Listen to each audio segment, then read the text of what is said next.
All okay బాబు, కానీ ఆవిడ doubt అలాగే ఉంది.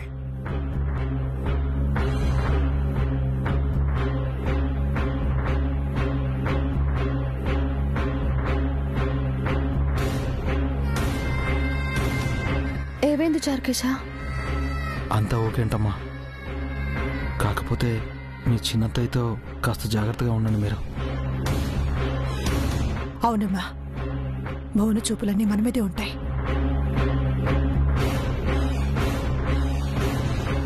మంతనాలు అయిపోతే భోజనాలు వడ్డించాలి. అలాగే అత్తయ్య. మేము బయలుదేరుతామండి. భోంచేసి వెళ్ళండి బాబు. ఇంట్లో పిల్లల్ని వదిలేసొచ్చామండి, త్వరగా వెళ్ళాలి. ఇప్పుడు వెళ్ళి వంటలా చేస్తావమ్మా. ఉండు, నేను క్యారేజ్ కట్టి తీసుకొస్తాను. వద్దత్తయ్య, బయట ఎక్కడైనా తినేసి వెళ్తాం. అందరికీ వంట చేశాం బాబు, తీసుకెళ్ళండి.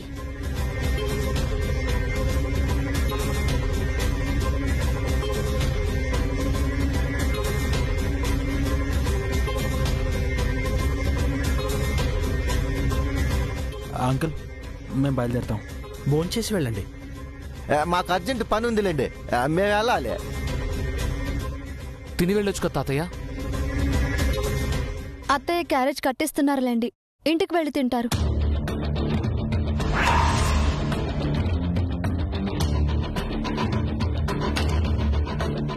అమ్మ శశి, ఇదిగోమ్మ క్యారేజీ.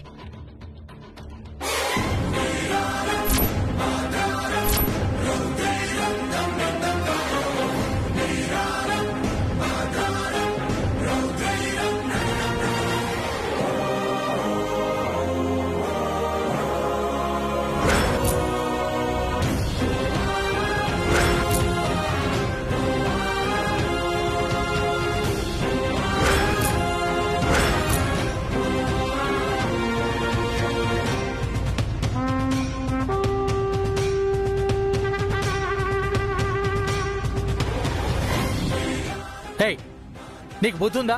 అసలు మనిషివేనా? పనికి మాలిన దానా, నీలాంటి దాన్ని పనిలో పెట్టుకున్నందుకు నా చెప్పుతో నేనే కొట్టుకోవాలి.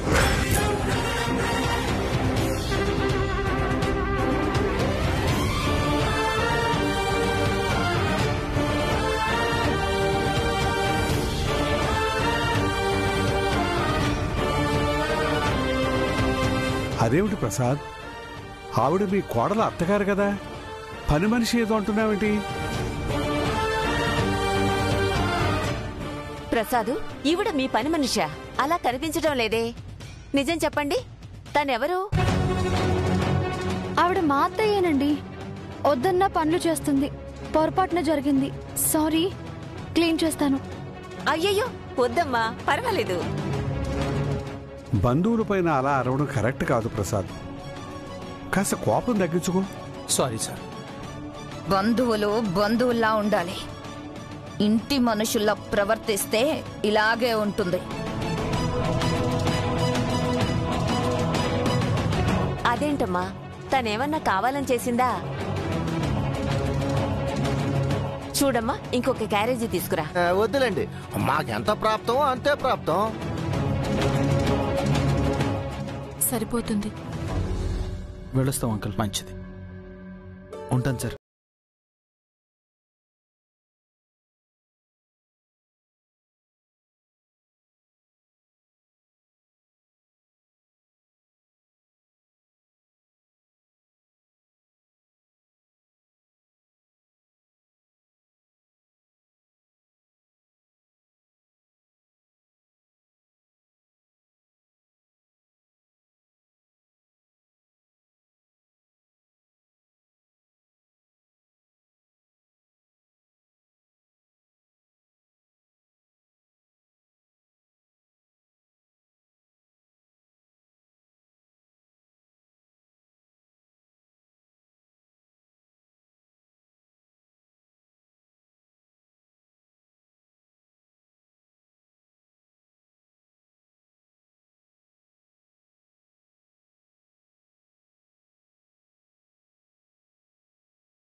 జరుగుతుంది.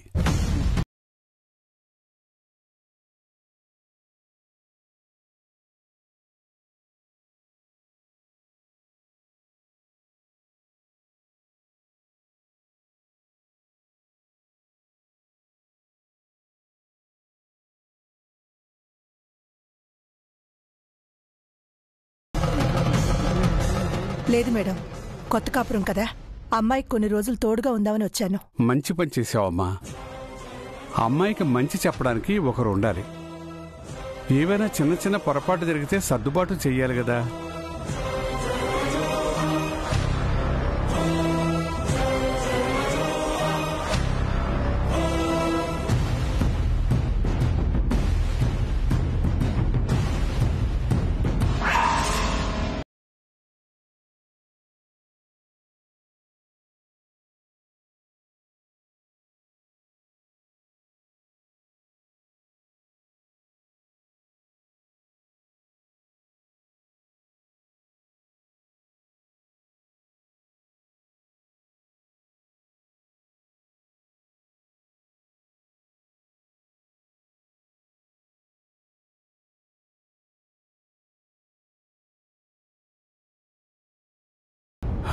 ఇంకేంటి అబ్బాయిలు, ఏం చేస్తున్నారు? మీలో ఒక్కరైనా మీ నాన్నలా పెద్ద లాయర్ కావాలి. నేనవుతాను అంకుల్. Very good. మీ నాన్న పేరు నిలబెట్టాలి. Sure uncle. మీరు రిటైర్ అయ్యేలోపు నల్ల కోటేసుకుని కోర్టుకు వస్తాను.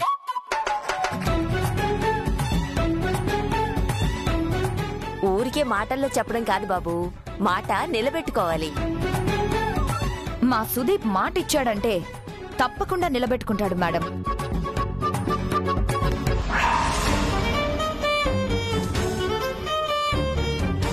ఏంటి కొత్త దంపతులు భోంచేయకుండా ఏదో ఆలోచిస్తున్నారు? పెళ్ళైన కొత్తలో మనం కూడా అంతేగా.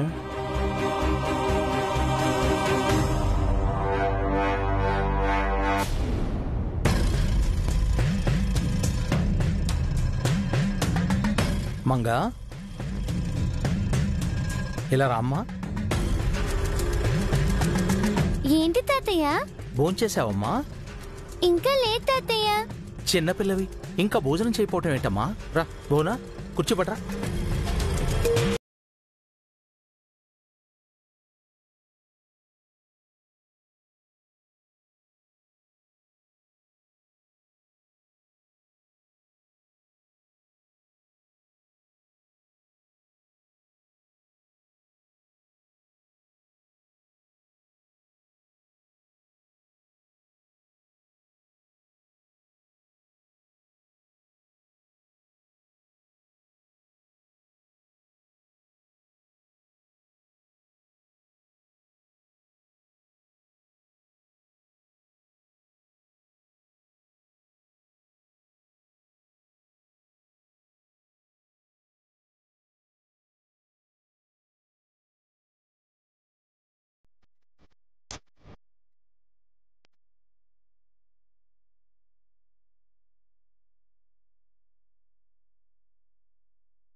ప్రసాదు, నీలో ఇంకా అభ్యుదయ భావాలు పోలేదని నిరూపించావయ్యా. ఒక పని మనిషి కూతుర్ని నీ పక్కన కూర్చోబెట్టుకున్నావు. మా ప్రసాద్ ఎంత మంచోడో చూసావా? ప్రసాద్ గురించి కొత్తగా చెప్తారేంటండి? తన వల్ల ఎంతో మందికి న్యాయం జరిగింది.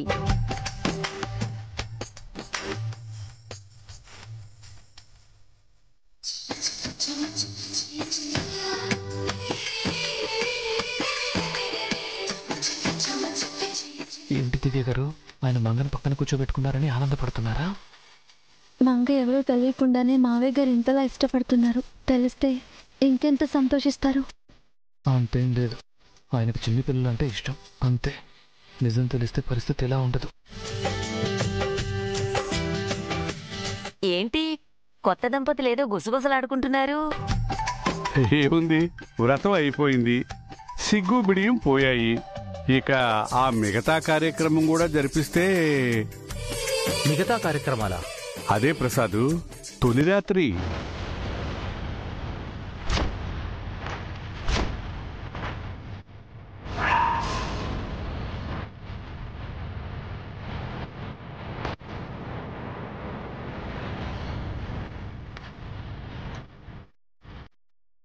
ముహూర్తం అది పెట్టించారా? ఇంకా లేదండి. ఇంకా ఆలస్యం ఎందుకు ప్రసాదు, వెంటనే ముహూర్తం పెట్టించండి. దానికి తొందర ఏముంది మేడం? మనం తొందర పడకపోతే వాళ్ళు తొందర పడతారమ్మా. చిలక గోరింకలా ఉన్నారు, త్వరగా కలిపేయండి.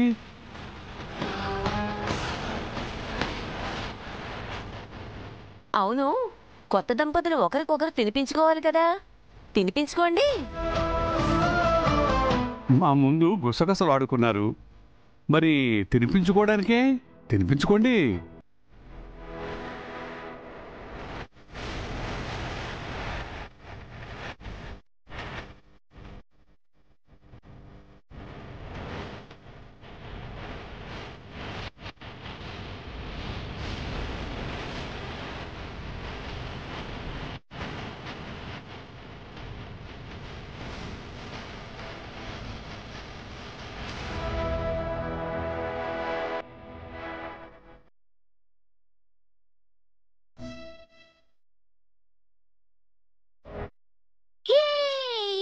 మమ్మీ డాడీ తినిపించుకుంటున్నారు, మమ్మీ డాడీ తినిపించుకుంటున్నారు, ఏ మమ్మీ డాడీ తినిపించుకుంటున్నారు.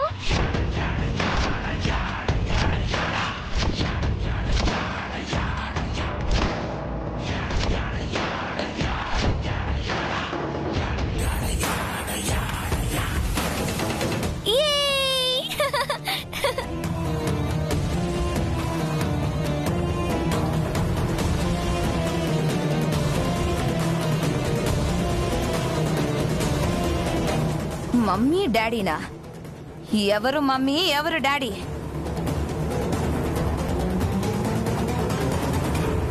చెప్పవే, వీళ్ళే కదా మీ అమ్మ నాన్న? వీళ్ళేనా? చెప్పు.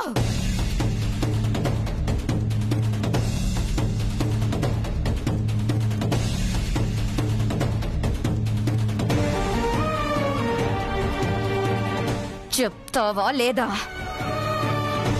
ఈ దివ్యనే కదా మీ అమ్మ? మాకు చెప్పకుండా దాస్తున్నారు కదా?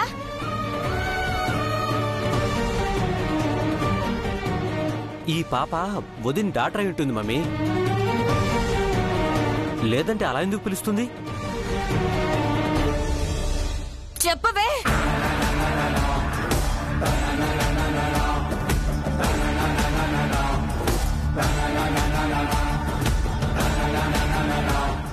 లేదండి, ఈ పాప మా చెల్లెల కూతురే. మరి వీళ్ళని మమ్మీ డాడీ అని ఎందుకు పిలిచింది? అంటే మా చెల్లెలు మరిది రోజు ఒకరికొకరు అన్నం తినిపించుకుంటారు, అది చూసి పాప అలా అంటుంది. అవునమ్మా, పిల్లలు ఏది చూస్తే అదే అంటారు.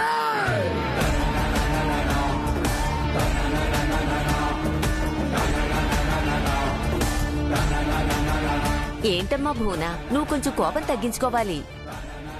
ఇందాక కూడా అలాగే గొడవ చేసావు. అవునయ్య ప్రసాద్, మంచి డాక్టర్కి చూపించు.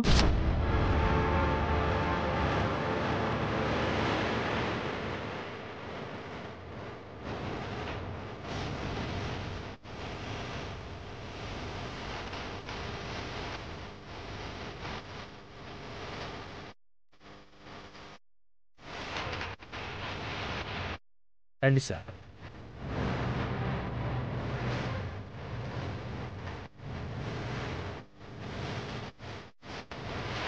వెళ్ళొస్తావు అమ్మా. అలాగే అండి. ప్రసాద్ వెళ్ళొస్తావు. చూడమ్మాయి, 3 నెలలు తిరిగేసరికల్లా మంచి శుభవార్త చెప్పాలి మాకు, సరేనా?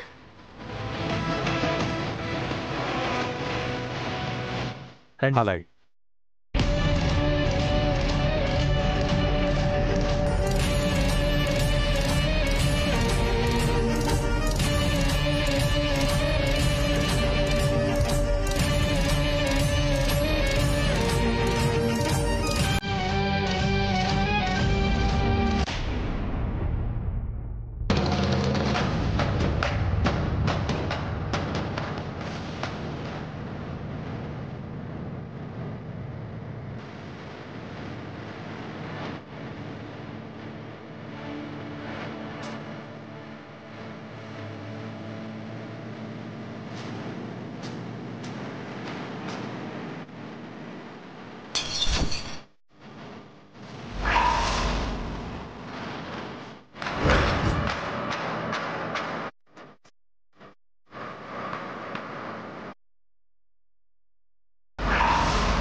బోనా ఏమైంది? ఏమైందో మీకు తెలీదా? అయితే ఎందుకంత కోపం? కోపం కాక మరేంటి? ఇందాక ఆ జడ్జి గారు ఆయన భార్య కూడా నన్ను కోపిష్టి, గర్విష్టి, ఆవేశపర్రాలు అన్నారు. అంటే నేనంత గయ్యాల్దానా? గెస్ట్గా వచ్చిన వాళ్ళు కూడా నన్ను గోస్ట్ లా చూశారు. అందుకు కారణం నీ ప్రవర్తనే భువన. ఇంటికొచ్చిన గెస్టుల ముందు నీ ఎమోషన్స్ ని కంట్రోల్ చేసుకోవాలి. నీ ఆవేశాన్ని, కోపాన్ని వాళ్ళ ముందు చూపించి నువ్వు తప్పు చేశావు. ఏంటి ప్రసాద్ ఏమన్నావు? నేను తప్పు చేశానా? తప్పంటే తప్పని కాదు భువన, కానీ వాళ్ళందరూ ముందు నువ్వింత గొడవ చేసి ఉండాల్సింది కాదు. నా గురించి నీకు తెలీదా ప్రసాద్? ఆ సుమిత్ర ఆవిడ కొడుకులా నేను మనసులో ఒకటి పెట్టుకుని బయటికి ఇంకోటి చెప్పే రకం కాదు. మనసులో ఏదున్నా బయటికి కక్కేస్తాను, ముక్కసూటిగా ఉంటాను. నువ్వు సిన్సియర్ అని నాకు తెలుసు, నువ్వు స్ట్రైట్ ఫార్వర్డ్ అని నాకు తెలుసు, కానీ కామన్ సెన్స్ అది ఒకటి ఉంటుంది భవన. అంటే నాకు కామన్ సెన్స్ లేదంటున్నావా ప్రసాద్? అసలు నువ్వేనా ఇలా అంటున్నావు? నువ్వేనా నన్ను తప్పు పడుతుంది? అది కాదు భవనా. లేదు ప్రసాద్, నువ్వు చాలా మారిపోయావు. నీ పెద్ద కొడుకు కోడలు వచ్చినప్పటి నుంచి నీలో మార్పు వచ్చింది. నా మీద ప్రేమ తగ్గిపోయి వాళ్ళని ప్రేమించడం మొదలుపెట్టావు. అది కాదు భవనా, నువ్వు నన్ను అపార్థం చేసుకో. ఇప్పుడిప్పుడే అర్థమవుతుంది ప్రసాద్. ఎంతైనా నేను రెండో పెళ్ళాన్ని కదా. కోరి నిన్ను పెళ్లి చేసుకున్నందుకు ఆ మాత్రం చులకన భావన ఉంటుంది. నాకు లేని ఫీలింగ్ నువ్వెందుకు తెచ్చుకుంటున్నావు? అయినా సుమిత్ర హాల్లోకి నువ్వెందుకు రమ్మన్నావు? బుద్ధి తక్కువై నీ కోడల మాటలు విని చెప్పాను. అయినా నాకు జరిగిందిగా సన్మానం. నీ పెద్ద కోడలు, కొడుకు కలిసి నన్ను అందరి ముందు అవమానించారు. మరి ఆ తప్పు నీదే కదా. అవును, నా చెప్పుతో నన్నే కొట్టుకోవాలి. ఆ అవమానం చాలదన్నట్టు ఆ పని పిల్ల కూతుర్ని నీ పక్కనే కూర్చోబెట్టుకున్నావు. మనతో సమానంగా తినిపించావు. బోనా, తను చిన్నపిల్ల. చిన్నపిల్ల దగ్గర తారతమ్యాలేంటి చెప్పు? ఎవరెక్కడుండాలో అక్కడే ఉండాలి ప్రసాద్. చెప్పుల్ని నెత్తిన పెట్టుకోకూడదు, కాళ్లకే తొడుక్కోవాలి.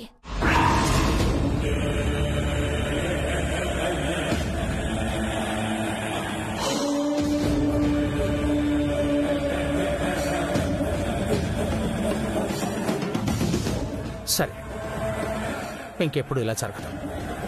సారీ, రా వచ్చి పడుకో. ఈ రోజు నేను ఇక్కడ పడుకోను, దీపు రూమ్ లో పడుకుంటాను. అవునా? ఇదే నీకు పనిష్మెంట్.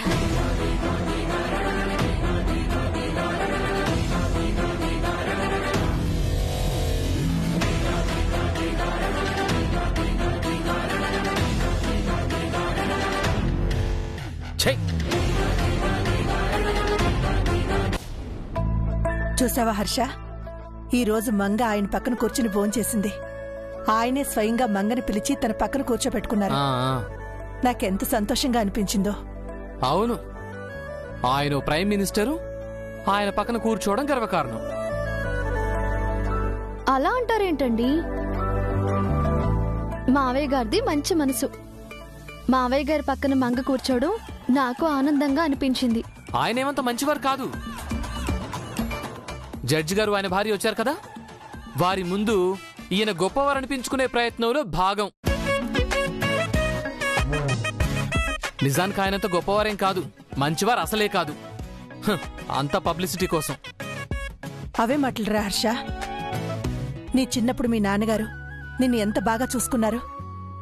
నీకు నడకొచ్చే వరకు ఎప్పుడూ ఆయన భుజాల మీదనో ఒళ్ళోనో ఉండేవాడివి.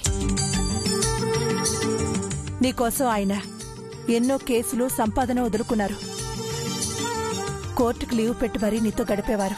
అదంతా మర్చిపోయావా? నన్నెలా చూసుకున్నాడని కాదు, నిన్నెలా చూసుకుంటున్నాడో అది చెప్పు. నన్నెలా చూసినా నిన్నైతే బాగా చూసుకున్నారు కదా. తొలిసారి పుట్టిన బిడ్డవని ఎంతో మురిసిపోయేవారు. నా కొడుకు నాకంటే గొప్పవాడవుతాడంటూ అందరికీ గొప్పలు చెప్పుకునేవారు. నిజమా అత్తయ్య? మావయ్య గారికి ఈయనంటే అంత ఇష్టమా? చెప్పలేనంత ఇష్టమమ్మా. కాని భువనొచ్చాక, దీపు పుట్టాక అంతా మారిపోయింది. వాళ్ళాయన్ని మార్చేశారు. తండ్రి కొడుకుల్ని దూరం చేశారు. ఆ రోజులు ఎంత బాగుండేవో. అదే చెబుతున్నాను. ఆయన అప్పట్లా లేరు, ఇంకెప్పటికీ అలా ఉండరు. ఎందుకుండరండి? అప్పట్లో మావయ్య గారు మీతో ఎలా ఉండేవారో ఈ రోజు మంగను మావయ్య గారు తన పక్కన కూర్చోబెట్టుకోవడంలోనే తెలుస్తుంది. ఆ ప్రేమ మళ్ళీ చిగురుస్తుంది. మళ్ళీ మావయ్య గారు మీతో ప్రేమగా ఉండే రోజులు వస్తాయి. అది మీ అత్యాశండి. ఆయన మారరుగాక మారరు. మారతారా? దివ్య మారుస్తుంది. ఆ నమ్మకం నాకుంది.